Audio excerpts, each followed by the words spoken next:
Welcome back to the channel and welcome back to another PFL fight prediction video. In this video, I'll be predicting the full card of fights for PFL 2025 World Tournament First Round 2. A weird title, but yeah, I'll go with it. Or you could say Higo, Higo versus Rettinghouse, however you want to say it, but yeah.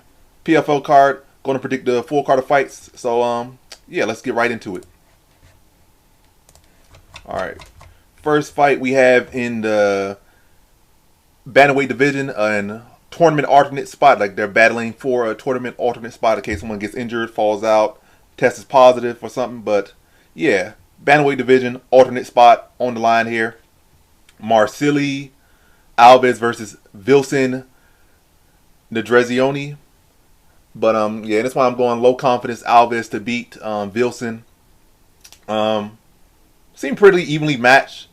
I think both guys prefer to strike for the most part. They both can mix it up. Definitely, they're both definitely more well-rounded fighters. I think Ndregjoni looks to mix it up more. He looks to wrestle more, looks to grapple more.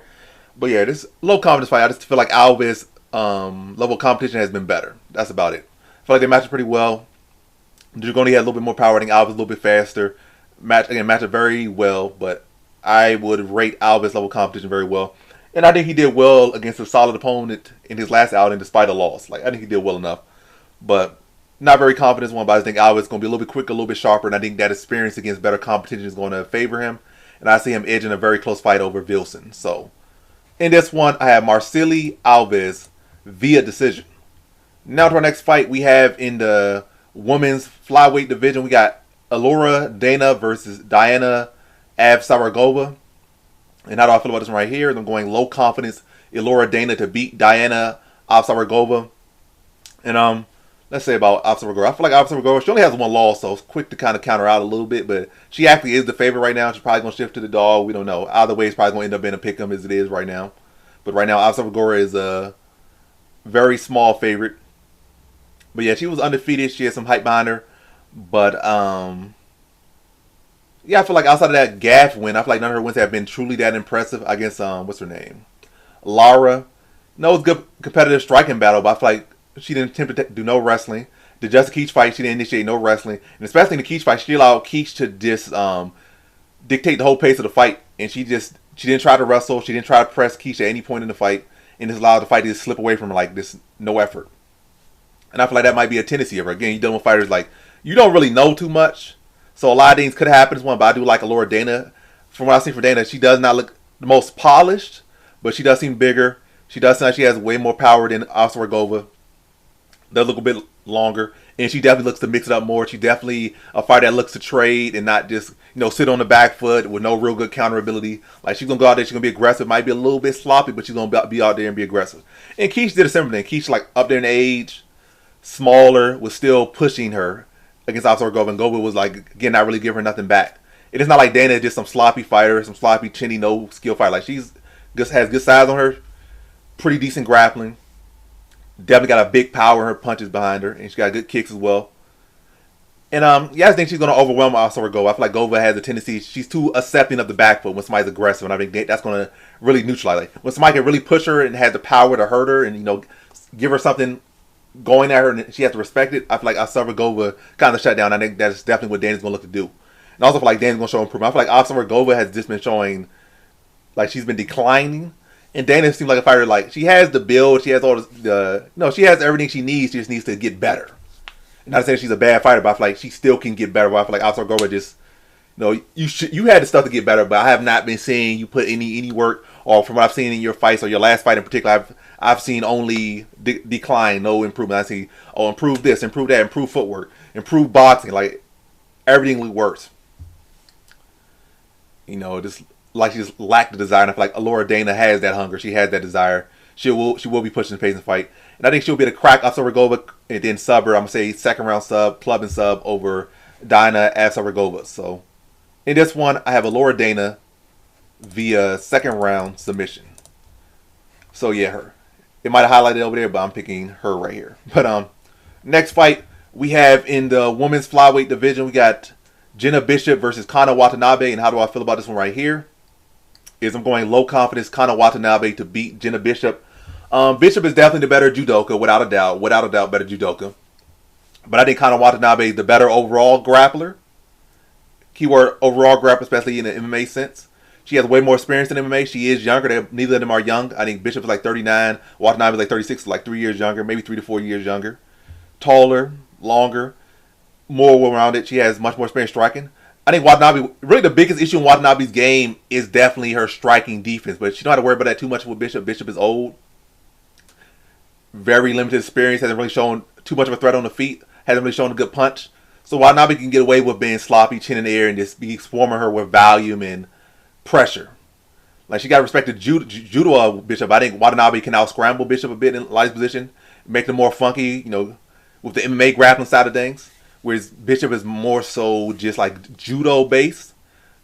When you had an MMA base, you're grappling, especially in an MMA game, not like on a judo mat, but like when you're in an MMA cage or an MMA setting, you got to deal with punches, elbows. Different positions aren't the same. Legs are more involved. A lot of stuff more involved. Like, it's involved in judo, but MMA is a lot more stuff involved. And Watanabe has more experience. She's bigger. She's younger. And I do like her, especially the dog here. I say this goes the distance. And also, I like the fact that Bishop is coming off a lot of damage. Watanabe is coming off with armbar, which, is good for Bishop. But I don't think it's the same because she went in with Liz Carmouche, who's a very experienced veteran, like, 20-year vet. Been a champion, Bellator, and whatnot. She fought the best of the best. Where she's going with Bishop, who, has solid judoka, but again, is a one-trick pony for the most part. And I think Watanabe going to do a good job of dealing with that one trick and being the more well-rounded fighter, being the bigger, younger fighter, and being able to overwhelm and mix it up better. Mix the martial arts, and that's where she's going to prevail. Use that experience. Use the fact she's more well-rounded. The fact she's younger, taller, longer, stronger. And knowing that Bishop has pretty much one track to victory for the most part, being able to address that and beat Bishop in a very closely contested fight, but Watanabe winning based off the factors that I said. So, in this one, I got Kana Watanabe via decision. Now to our next fight, we have in the bantamweight division, we got Mattos versus Jake Hadley. And how do I feel about this one right here? I'm going low confidence Mattos to beat Jake Hadley. And I'm not really too sold on Jake Hadley. Like, he just constantly keeps coming with a lot of confidence. Like, I'm going to do this, I'm going to do that. And he never really does anything. And even when you look back at some of the UFC wins, Malcolm Gordon, he beat Malcolm Gordon, who wasn't really even a great fighter in the UFC. He was pretty cool outside the UFC, but as far as the UFC, pretty inconsistent, not the best fighter. And then on top of that, I think he had an ulcer in his stomach or something at the time, and all he did was go to his body. So you hit a guy that was already compromised to the body, and you got a body shot, TKO over him or something. Not that impressive. Callum Lowround was pretty good, but Callum Lowround was pretty one-dimensional with his approach. I can't really say he really beat someone that solid that was that well-rounded or anything like that. I feel like, you beat a pretty one-dimensional Lowround.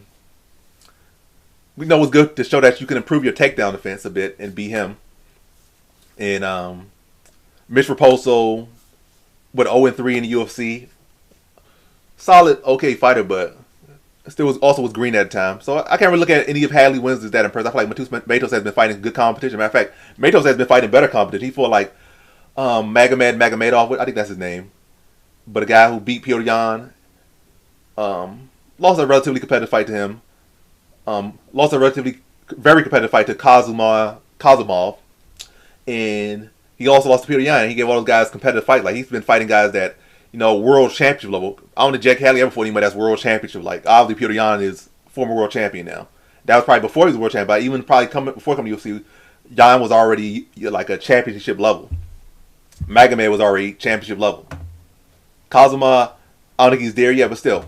Fighting much better guys than Hadley has fought. This is also that bantamweight, not flyweight. So Mattos is the truer bantamweight. I think he'll be able to land the harder shots. I think he'll have the better grappling of the two. I think this is a good competitive scrap. I could see Mattos stopping Hadley, but I'll say decision. I think he'll get the better of the scrambles. I think he'll land the heavier shots, but I think this will be a very close fight. Could easily see this go to a split decision, but I think Mattos is just a better overall fighter. I think he has fought better competition, fared better against better competition. And yeah, I'll go with him to win here. And also, not like, when you really look at who Mattos has all lost to for the most part, again, elite competition in wrestlers. And Hadley has not really shown great offensive wrestling. I think Mattos will be the better BJ guy. And also, I feel like Mattos has shown, more toughness than Hadley, in my opinion. So, all these factors, again, leading to Mattos here. But a very close fight.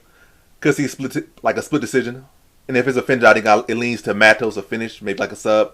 But I'll say decision Mattos. So in this one, I have Mattos via decision. So I got Mattos Tomatoes. I struggled with the guy's name. But yeah, next fight we have in the women's flyweight division, we got Juliana Velasquez versus Ekaterina Shakalova. And how do I feel about this one right here? Is I'm going low confidence Ekaterina Shakalova to beat Juliana Velasquez. So I think Ekaterina is only like 27 years old. Juliana Velasquez like 38. Velasquez will have a big height advantage, but really she don't have a size advantage. Because Ekaterina Shakalova was originally fighting at 45. I think she had her whole career in UFC, not in UFC, but in MMA at 45. Don't quote me on that, but when you look at her key fights and her most recent fights, 145. Now she's coming down to 125.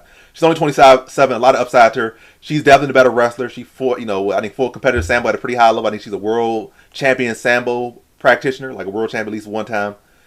Very good wrestling, good power, very good strength. Again, young, tenacious. And she's going with an older fighter who has been losing a lot of fights due to lack of tenacity. Like she just been getting outworked in like all three of her losses. And that was against an older fighter. Now you're going in for a younger fighter who got heavy hands, who can wrestle and scramble and looks to push the pace. And used to fighting bigger fighters. Now she's going to fight an older fighter who probably going to height, but this time she'll be stronger and younger. And I think all these things will benefit her to be able to beat Velasquez. Could see a stoppage. I might, matter of fact, I'm not going to lean that. Maybe betting wise, I might go for it, especially like some crazy like plus $3, and maybe I roll the dice on that. But prediction wise, I'll just say decision. I think Ekaterina Shakalova again just going to outwork Velasquez, beat her to position, get the takedowns, dictate the pace of the fight, have the better boxing, and beat Velasquez to a decision here. So in this one, I have Ekaterina Shakalova via decision. Now to our next fight, we have in the bantamweight division, we got Kasumov versus Justin Wetzell. And how do I feel about this one right here? Is I'm going average confidence Kasumov to beat Justin Wetzell. Wetzell's a pretty solid fighter, pretty well rounded, but I just think Kasumov's wrestling and grappling is going to be too strong for him. And yeah, I think he's going to pretty much wet blanket him. Wetzell going to try to be crafty on the feet, try to set up his shots, but Kasumov is going to be on him like a wet blanket, just taking him down, dominating him, not allowing him to get his game off, and probably could even get a sub here. But I'll say decision. I think Wetzell is solid enough on the ground to be able to survive. By no means I'm saying decision is a lot. I'm saying Kasumov to win is a good average. It's a good average. Could be high, but again, it's not like I know Kasumov. Like, I've been watching guys since he was in high school. I've been watching guys since blah blah blah, this blah blah. It has not been the case. I think he's a solid fighter. Still need to see a lot more from him. But I do think this is a fight he should definitely win, and that's what average is for me. Like this is a fight this guy should win for sure. He should win. High, like yeah, styles are right. This right. There's no reason this guy has no business losing this fight. Lock is like without a shadow of doubt, this guy's not losing. So average, like yeah, this guy should win. In this case, this guy should win. The other ones are kind of like shaky. Like Lowe's kind of shaky and it's kind of more rangy. But average, like yeah, based on everything, this guy should win. Kind of. If that's not too confusing for y'all, but yeah. In this one, I have Kasumov via decision. Now to our next fight. Okay, next fight we have in the bantamweight division. We got Francesco Nuzzi versus Mando Gutierrez. And how do I feel about this one right here? Is I'm going average confidence Francesco Nuzzi to beat Mando Gutierrez.